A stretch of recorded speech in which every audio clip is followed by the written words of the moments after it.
So here we go, back to the 150 division stuff.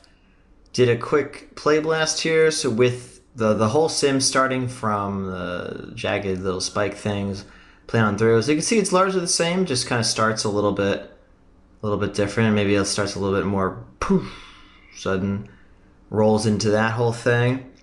I can see that it's getting cut off a little bit actually here. So we'll have to keep that in mind. Probably for our final high-res sim, I'll just move the box out a little bit more towards us on these two sides so it has a little bit more room to play in. So the last thing I want to do, simulation-wise, is to circle back to something I mentioned earlier, which is called wedging. And again, wedging is when you point to a couple of parameters and say, change these parameters.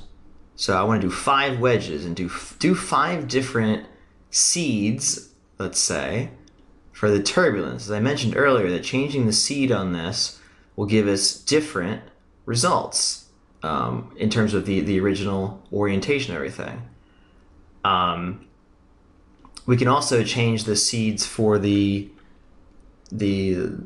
particles being sent out. So I'm actually going to do both at once. So let's say I'm going to make a dummy null here. Well, it's just going to be a null. And this null, I'm just going to call it control. Sometimes I like to just centralize everything in one spot, maybe give it a nice color.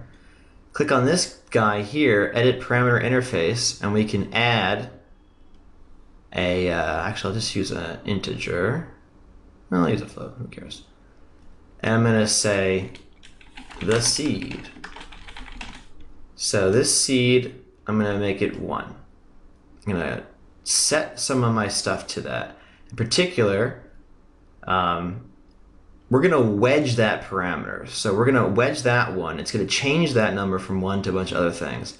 And that in turn will change these values here. So I just set that one there.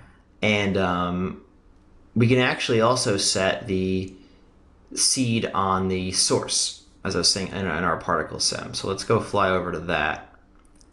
That'll be over here. And again, this is just so I can wedge this one parameter and it will change multiple things. So over here in our particle business, by changing the seed on the source, it will change where the particles are spawned from on the surface of that sphere. Great. So now to actually make the wedge. All right, so the wedge is a ROP. And ROPs, as we know, are render operators, much like we've used Mantra ROPs before. We're not going to use it right now, but that would be a render for images. The kind of ROP that we need to pair with this is a geometry ROP. In this case, rendering geometry instead of images. Now you'll see there's a connection here. We can do that, although it's actually going to be better for us to plug it in here. See where it says output driver? Plug that in there. That way, when I click render wedges, it will say, okay, I need to do 4 wedges of this guy and just run this guy 4 times. If you do this and run this the way, and then do render wedges, or click this and do it like here, it's going to run this first independently and then run this. So you're going to end up duplicating some effort. So let's not do that. Instead, we need to have this point to something. So what are we actually going to cache? So let's make some sort of output thing over here. So let's say output. I'm going to turn this guy off. Alrighty, and here we're going to need to actually import various fields from our simulation. So of course our simulation is Exploder. There you go. I believe smoke object 1 was the dot node. Now I'm just going to move a few frames into our simulation here.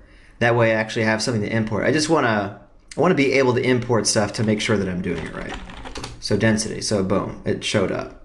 If this was wrong, we wouldn't see anything. So cool. And because we put the default object there, we don't need to keep filling it in each time down here. That's what the default means in this case. Cool. So we've got the density. What else do we need? We're going to need heat, because heat's going to be the flames. We're going to need temperature, because that's going to be the color of the flames. We're going to need our rest fields, which now I'm thinking I don't think we actually set up. So middle click this. We've got temperature, heat, and density, and there you go. There's no rest fields. So let's go back over before we forget. We need to turn these on the smoke object. And you recall that that's here under the initial data, which was conveniently open for us. And on the PyroSolver, we got to go to advanced, rest fields, enable rest. Always set rest infection rate to 1 so that the texture coordinates actually move with our simulation. And set this a little bit lower for faster moving sims. This, because the coordinates start wherever there is smoke and then stretch along the velocity. So if they're allowed to go for like 50 frames, well, they're going to stretch over 50. Keeping it lower down to 20 means it'll reset every 20. It won't stretch as far. I'm not going to completely re-explain right now what the rest fields do. Look at the previous lesson for more information on that. But essentially that is our coordinates that will allow us to add noise, texture-based 3D noise at render time without actually having to make more detail in our simulation. So cool, we got the rest and rest 2s now. You see this whole thing looks like a box. That's because the rest fields are actually showing up as density. So I'm just going to make them invisible here. The only ones we're really going to care about are heat and density.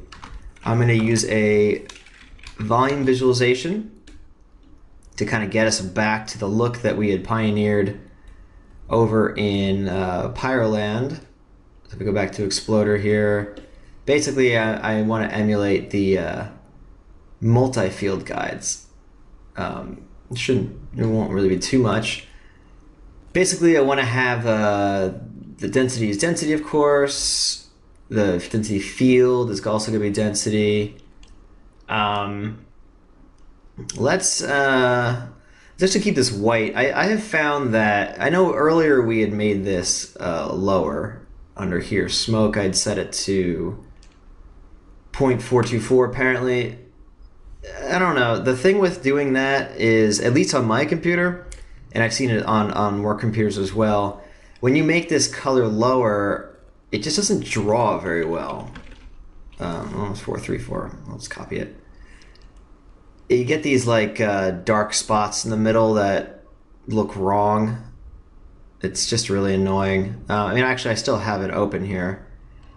So you get all this like crazy darkness. So what I'm going to do for the remainder of this lesson is I'm going to keep it white, and then we'll just darken it in the viewer later. You'll see what I mean. So anyway, so I'll keep this 1, 1, 1. Cool. The emission, I think over here I have the emission set to 2. No, set to 1. Same thing. We're just doing the same thing. It's going to be heat. It's going to be temperature. We go from 0 to 31 apparently. And remember the black body preset is already in there. So that's basically it. So we're all set there now. Great. So once again, these colors will not be anything that's rendered. This is just for us to view in the viewport. And it's going to be important because this is going to be how we judge our wedges. We're going to run 5 different versions of this simulation, and we're going to want to have a rough idea of what it looks like, how the smoke covers up the fiery goodness here. Great. So going to put a null here just so we have something to point to from our geometry ROP.